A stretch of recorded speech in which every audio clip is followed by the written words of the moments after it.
Hi everyone and welcome to instant education. आप सबका मेरे चैनल में, इनफैक्ट आपके चैनल में स्वागत है। और इस वीडियो में हम लोग पढ़ने वाले हैं जो बहुत इंपॉर्टेंट सिनोनिम्स जो प्रीवियस ईयर में हर कंपटीशन के लिए ही, हर कंपिटिटिव एग्जाम्स के लिए ही ये इंपॉर्टेंट है। कोई भी कंपिटिटिव एग्जाम्स हो जिसमें सिनोनिम्स, एंटोनिम्स ये जो भी पूछे जाते हैं उनको लेके मैं मोस्ट कॉमनली जो पूछे जाते हैं, रिपीटेडली पूछे जाते हैं, उन वर्ड्स को लेके हम लोग डिस्कस करेंगे और उसका सिनोनिम्स देखेंगे। और चारों ऑप्शंस का मैंने इसमें वर्ड लिख रखा है, हिंदी वर्ड, हिंदी मीनिंग, जिससे कि आप लोगों को माइंड में फीड हो जाए। ठीक है, हर वर्ड की अगर मीनिंग आपको मालूम है तो आप लोग उसको इजीली जो भी करेक्ट ऑप्शन होता है उसको आप चूज कर सकेंगे। ठीक है, हालांकि मीनिंग आप लोगों को दिया नहीं रहेगा, ये आप लोगों को केवल माइंड में सेट हो जाएगा मीनिंग, इसीलिए मैं विद मीनिंग आपको पढ़ाऊंगी, जिससे कि आपको एकदम जो प्रिपरेशन हो वो बहुत स्ट्रांग हो, है ना। तो शुरू करते हैं फर्स्ट वर्ड से, ल्यूसिडिटी। ल्यूसिडिटी का मतलब होता है स्पष्टता। ठीक है, तो स्पष्टता इन चार ऑप्शंस में से फ्लूइडिटी, पोलाइटनेस, क्लैरिटी, फ्लुएंसी। अब फ्लूइडिटी मतलब होता है फ्लूइड यानी तरलता, तरल, पोलाइटनेस नम्रता, क्लैरिटी हो गया स्पष्टता, फ्लुएंसी हो गया धारा प्रवाहिता। तो चारों ऑप्शंस में से जो मैच कर रहा है ल्यूसिडिटी के साथ वो हो गया आपका क्लैरिटी। ठीक है, तो क्लैरिटी को आप लोग टिक कर देंगे। सेकेंड है इंडिक्ट। इंडिक्ट का मतलब होता है दोष लगाना। इसको क्यों टिक करेंगे, इनको क्यों टिक नहीं किया, क्यों नहीं ऑप्शन में इसको हमने सिलेक्ट किया, इसका ठीक ठीक आप लोगों को अंदाजा हो जा रहा है, क्योंकि मैंने इसमें वर्ड्स हिंदी में भी दे रखे हैं। ठीक है, इंग्लिश मीडियम में तो बच्चों को मोस्टली पता रहता है, लेकिन कभी कभी इंग्लिश मीडियम में भी मैंने देखे कि उनको वर्ड, पर्टिकुलर वर्ड का एग्जैक्ट मीनिंग नहीं मालूम रहता है। और हिंदी मीडियम में तो उनकी हिंदी बहुत अच्छी होती है, लेकिन इंग्लिश में कहीं पे थोड़ा सा एग्जैक्ट मीनिंग वो समझ नहीं पाते हैं। तो इसीलिए मैं इस वीडियो में मैं हर एक वर्ड्स के साथ हिंदी वर्ड देती रहूंगी, जिससे कि आपका माइंड में एकदम सेट हो जाए उसका परफेक्ट मीनिंग। ठीक है, मीनिंग पता रहेगा तो आप लोग आसानी से जो भी करेक्ट ऑप्शन है उसको चूज कर सकेंगे। ठीक है, तो फर्स्ट हमारा हो गया ये क्लैरिटी माने स्पष्टता, ल्यूसिडिटी माने स्पष्टता, तो ये हो गया हमारा correct option. Second is indict. Indict माने ही होता है दोष लगाना, किसी पे आरोप लगाना, किसी को ब्लेम करना। ठीक है, तो इसका चार ऑप्शन दे रखे। इम्प्लीकेट जिसका मतलब होता है फंसाना, ये मैच नहीं कर रहा है। सेकेंड है एल्यूड। एल्यूड माने बच निकलना, बच के निकल जाना, किसी की आंखों से बच के निकल जाना या मुसीबत से बच के निकलना, एल्यूड। ठीक है, चार्ज हो गया आरोप लगाना या दोष लगाना, और मैनिफेस्ट मैंने हो गया व्यक्त करना। तो आपका सबसे जो करेक्ट ऑप्शन जो आपका जो मैच कर रहा है इस वर्ड इंडिक्ट के साथ वो हो गया आपका चार्ज। चार्ज करना मतलब दोष लगाना, आरोप लगाना। तो आप इस ऑप्शन को यहाँ पे सेलेक्ट कर लेंगे, चूज कर लेंगे। ठीक है, इस तरह के और बहुत सारे वर्ड्स अब लोग डिस्कस करेंगे और विद मीनिंग डिस्कस करेंगे। तो वो एकदम एक बार रीडिंग करके अगर नहीं आया तो सेकेंड टाइम अगर आप रीड करेंगे तो वो आपको एकदम माइंड में बैठ जाएगा, सेट हो जाएगा। हाँ, इसका मीनिंग तो मैम ने ये बताया था, इसका मीनिंग ये, इसका मीनिंग ये। तो इस तरह से करेक्ट ऑप्शन हमारा ये वाला होगा। ठीक है, इस तरह के और वर्ड्स हम लोग पढ़ेंगे। Okay, now the third one is apprise. Apprise माने क्या होता है? मूल्यांकन करना, किसी का वैल्यू करना, किसी को जज करना। ठीक है, मूल्यांकन करना, जज करना। इसका हमारा जो करेक्ट जो ऑप्शन होगा एक्यूज, प्रेज, अप्रिशिएट और जज, चार दे रखे। एक्यूज माने दोष लगाना, आरोप लगाना, तो ये नहीं सेट हुआ। प्रेज माने प्रशंसा करना, अप्रिशिएट माने भी तारीफ करना, और जज माने भी मूल्यांकन करना। जज करना, मुझे उसके इस हरकत से तुम उसे ये जज मत करो, मुझे इस काम से जज मत करो। जज मत करो माने मेरा निर्णय मत लो, है इसको देख के उसको जज मत करो, उसकी शक्ल से उसको बहुत भोला, उसको जज मत करो। शक्ल से जज मत करो मतलब उसको शक्ल पे उसकी मूल्यांकन मत करो, बहुत लोग कहते हैं। तो जज करना मतलब भी होता है मूल्यांकन करना, और अप्रिशिएट और प्रेज और एक्यूज तीनों के अलग अलग मीनिंग है। तो हमारा करेक्ट ऑप्शन क्या हुआ? हमारा करेक्ट ऑप्शन हुआ अप्रेज का जज। ठीक है, किसी को किसी की शक्ल से जज नहीं करना चाहिए। कहते हैं कि शक्ल से, उसकी शक्ल से जज मत करो, किसी को किसी के कपड़ों से जज मत करो। कपड़े अगर खराब पहने हैं तो वो बहुत गरीब होगा, ऐसा मत सोचो। जज करना मतलब उसका मूल्यांकन करना, हिसाब लगाना जिसे कहते हैं ना, मूल्यांकन करना, वैल्यू करना। तो अप्रेज का मीनिंग क्योंकि होता है मूल्यांकन करना। मीनिंग्स में बिल्कुल ध्यान से पढ़िएगा, मीनिंग आप लोगों को मालूम होना चाहिए। अगर मीनिंग मालूम है तो आप इजीली कोई भी जो ऑप्शन होगा उसको आप चूज करेक्टली कर सकेंगे। अप्रेज बने क्योंकि मूल्यांकन करना, तो उससे मिलता जुलता हमारा जो है वो जज है। तो मूल्यांकन करना हो गया, जज करना। और एक्यूज, प्रेज और अप्रिशिएट, इन तीनों का मीनिंग डिफरेंट है, तुम्हारा सिनोनिम हो गया जज। Fourth one is deluge. Deluge माने भी होता है बाढ़। डेल्यूज माने होता है बाढ़। तो कंफ्यूजन तो पता ही है सब लोगों को, हम लोग बोलचाल में यूज, तो तुम्हें कुछ कंफ्यूजन हो रहा है, तुम्हें कुछ भ्रम हो रहा है, तुम्हें कुछ गलतफहमी हो रही है, तो कंफ्यूजन, गड़बड़, भ्रम, तो ये बाढ़ से तो मिलता जुलता नहीं हुआ। डिसेप्शन माने धोखा, छल करना, धोखा देना, तो ये भी बाढ़ से मिलता जुलता नहीं हुआ। फ्लड माने बाढ़, तो फ्लड हो गया आपका करेक्ट ऑप्शन। वेपन माने हथियार, ठीक है, वेपन माने हो गया हथियार, तो वेपन भी नहीं होगा आपका। तो डेल्यूज का मीनिंग अगर आपको पता है तो आप एक बार में, अगर इनकी मीनिंग्स भी आपको पता है, कंफ्यूजन, डिसेप्शन, फ्लड, वेपन, ये सब इजी मीनिंग है, ये सब इजी वर्ड्स हैं जिसका मीनिंग आपको मालूम है। लेकिन अगर आपको इसका मीनिंग नहीं पता, डेल्यूज का मीनिंग नहीं पता, तो हम चारों में से कोई भी हम चूज नहीं कर सकेंगे। तो विकेबलरी आप लोगों की बहुत स्ट्रांग होनी चाहिए। आप लोग, इसलिए मैं आप लोगों को मैं हिंदी देती जा रही हूँ कि हिंदी में आपको करेक्ट ऑप्शन आपको चूज करने में इजी हो, ठीक है। तो डेल्यूज का करेक्ट ऑप्शन हो गया फ्लड, क्योंकि डेल्यूज माने भी बाढ़ और फ्लड माने भी बाढ़, और बाकी जो तीन ऑप्शन है वो उससे मैच नहीं करते। तो करेक्ट सिनोनिम हमारा हो गया डेल्यूज का फ्लड। Number 5 is रिवेल। रिवेल करना, हल्ला करना, हंगामा करना, मौज करना, मजा मस्ती करना, ये हो गया आपका रिवेल, ठीक है। रिवेल और रिवील कंफ्यूज मत होइए। रिवील माने कोई चीज शो करना, दिखाना, बताना या दिखाना, ये रिवील, और एक होता है रिवेल। तो रिवेल माने हो गया मौज मनाना, हंगामा करना, हल्ला गुल्ला करना, ये हो गया रिवेल। और टू मेक मेरी, खुशी मनाना। ग्लोरी माने यश, रिवील माने दिखाना, और रिवर्ट करना माने लौटाना। तुमने मेरे इसका रिप्लाई, तुमने इसका जो तुमने रिवर्ट इस तरह से क्यों किया, मैंने तुम्हें ये मैसेज दिया, तुमने इस तरह से रिवर्ट किया। रिवर्ट किया माने बैक, कोई वापस में कोई लौटा के कोई चीज करना, लौटाना कोई चीज, चाहे मैसेज हो चाहे कुछ भी हो। तो रिवर्ट करना माने लौटाना, रिवील माने दिखाना, ग्लोरी माने यश। तो रह गया क्या, टू मेक मेरी, तो खुशी मनाना, मौज मनाना, एक ही बात है। तो ये आपका हो गया करेक्ट ऑप्शन, टू मेक मेरी। तो क्योंकि आपको रिवेल का मीनिंग मालूम है, तो ये तो इजी वर्ड्स हैं, reveal, revert, glory, to make merry, easy word है। लेकिन आपको अगर इसका मीनिंग मालूम है तो आप इसमें से इजिली चूज कर सकते हैं। तो रिवेल का मतलब हो गया टू मेक मेरी।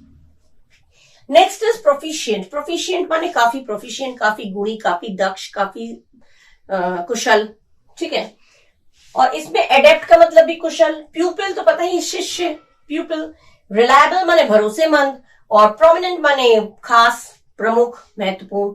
तो प्रमुख भी नहीं होगा, भरोसेमंद भी नहीं होगा, शिष्य भी नहीं होगा, क्योंकि प्रोफिशिएंट का मीनिंग हमें मालूम है गुणी। तो इसमें से करेक्ट ऑप्शन आपका हो गया एडेप्ट, क्योंकि एडेप्ट का मतलब भी होता है गुणी, ठीक है।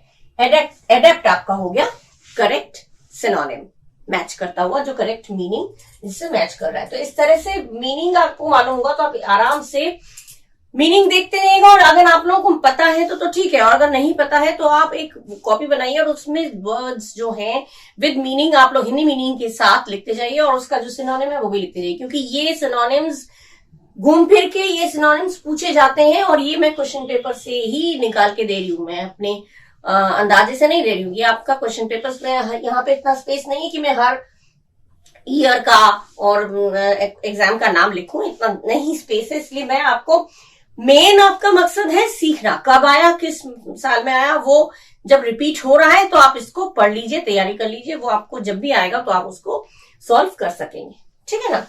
इस तरह के हमारे हो गए 6, प्रोफिशिएंट, रिवेल, अप्रेज और डेल्यूज। कुछ और हम लोग पढ़ेंगे, ठीक है। Okay, now the next one is absurd. कहते हैं तुम एक एब्सर्ड बातें कर रहे हो, जो हो नहीं सकता वो बात कर रहे हो। एब्सर्ड माने क्या होता है, एब्सर्ड माने होता है बेतुका। डिलीजेंट माने हो, तो एब्सर्ड से मिलता जुलता वर्ड हमें चूज करना है, ठीक है। बेतुका, जो हो नहीं सकता, एकदम एब्सर्ड दिखाता है। इस फिल्म में तो एकदम एब्सर्ड दिखाया, तलवार वो लिया, बंदूक लिया और एकदम हवा में तैरते हुए चले गए, कितना एब्सर्ड दिखा रहे हैं। ऐसा कभी होगा? या गोली खाई और फिर खड़े खड़े डायलॉग पे डायलॉग गोली खा के इंसान गिर जाता है। डायलॉग पे डायलॉग दे रहे घंटों जिंदा रहा। तो ये चीजें अब कुछ ऐसी चीजें जो हो नहीं सकता, बेतुकी बातें या बेतुका। तो एब्सर्ड से मिलता जुलता आपका डिलिजेंट तो हो नहीं सकता, डिलिजेंट बने होते हैं परिश्रमी, डिलिजेंट हो गए परिश्रमी। रिडिक्यूलस माने बेतुका, रिडिक्यूलस बड़ी बड़ी बेवकूफी वाली, रिडिक्यूलस शर्मिंदगी वाली बात जो हो नहीं सकता। रिडिक्यूलस ब्रिस्क माने हो गया फुर्तीला, और कॉम्प्लेक्स माने हो गया जटिल या पेचीदा। ठीक है, तो इसमें एब्सर्ड से मिलता जुलता आपका हुआ ridiculous. This is the correct option. Ridiculous, एकदम रिडिक्यूलस हरकतें करते हो, एकदम बेतुकी हरकतें जिसे करने पे लोगों को शर्मिंदगी आती है। तुम रिडिक्यूलस, यार रिडिक्यूलस, तुम पागल हो, बिल्कुल बेतुकी बातें करते हो, हरकतें करते हो। तो एब्सर्ड से मिलता जुलता हमारा हुआ परिश्रमी तो हो नहीं सकता, फुर्तीला हो नहीं सकता, कॉम्प्लेक्स माने पेचीदा या जटिल।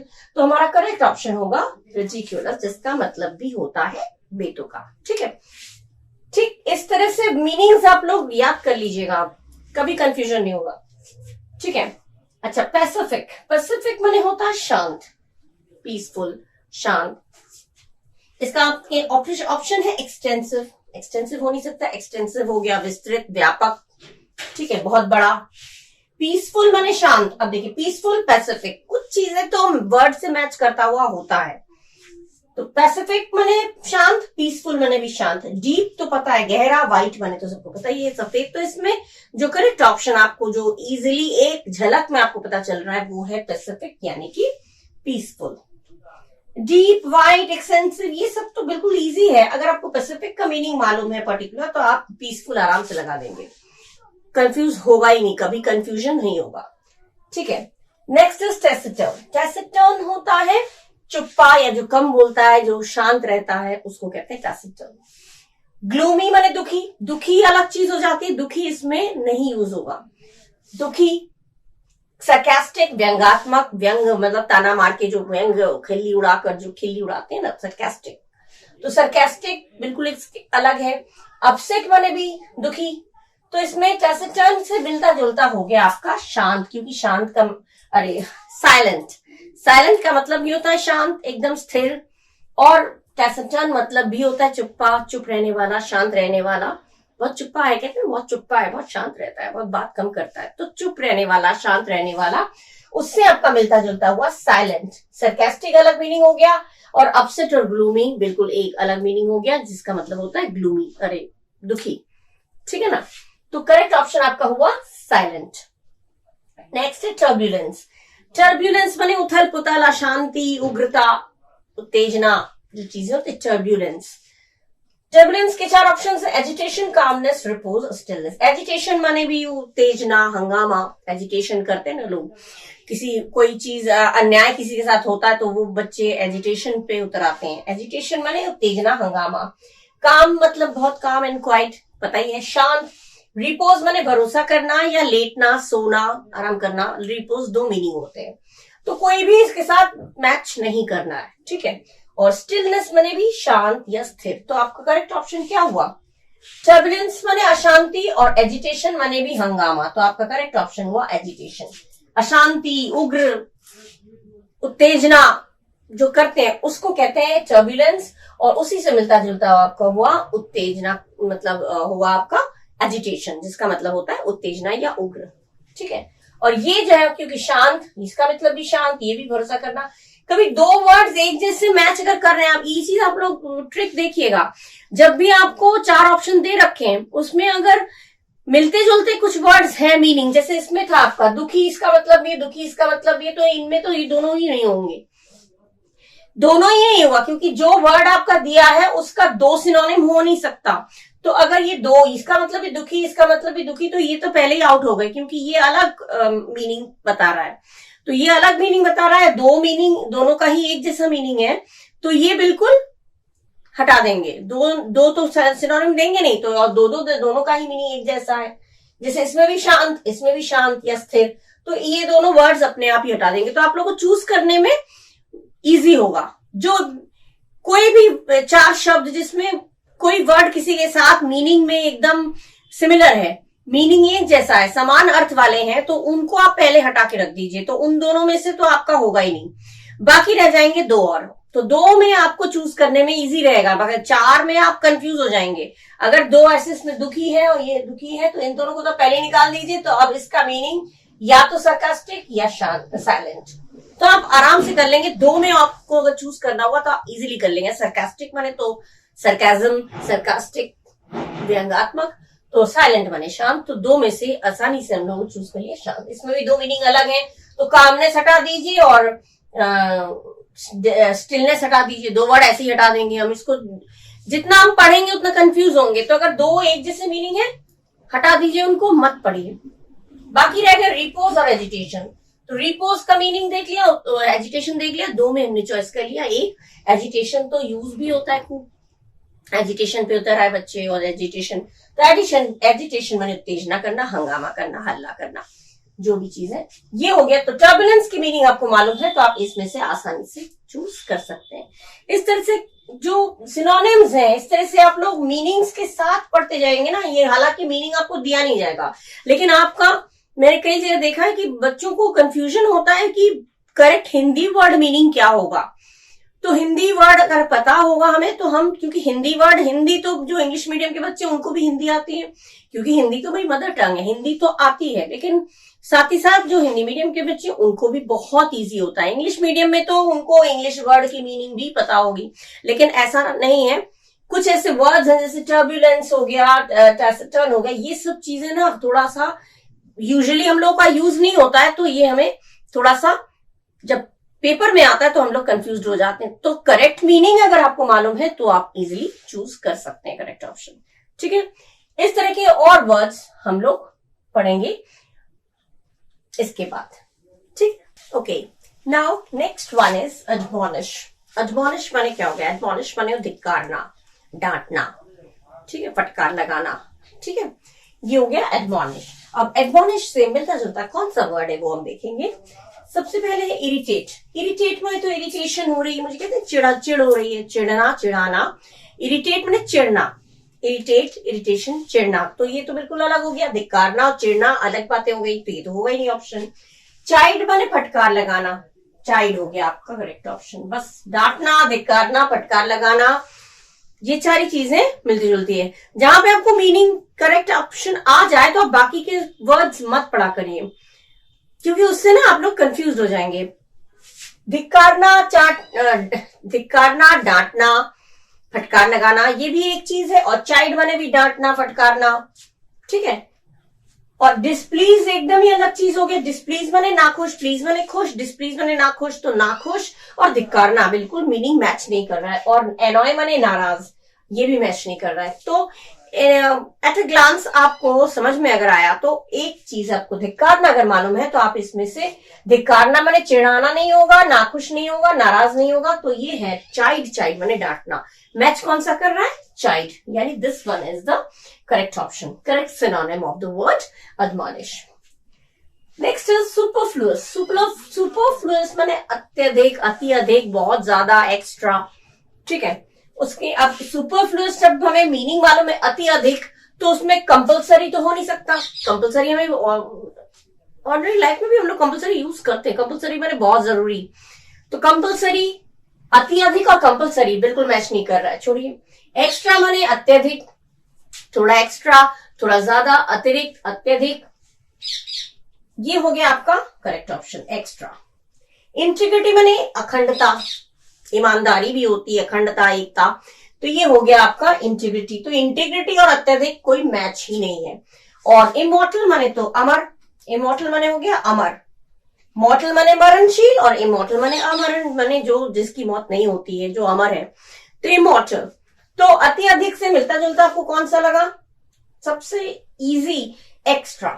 सुपरफ्लुअस का मीनिंग अगर आपको पता चल रहा है, सुपरफ्लुअस माने बहुत अधिक, एक्स्ट्रा, अत्यधिक, तो उससे मिलता जुलता आपका वर्ड जरूरी भी नहीं होगा, अखंडता भी नहीं होगा, अमर भी नहीं होगा। तो हमारा हो गया एक ही बच गया, वो हो गया अतिरिक्त। ठीक है, अतिरिक्त हमारा हो गया सुपरफ्लुअस का वो सिनोनिम, करेक्ट सिनोनिम।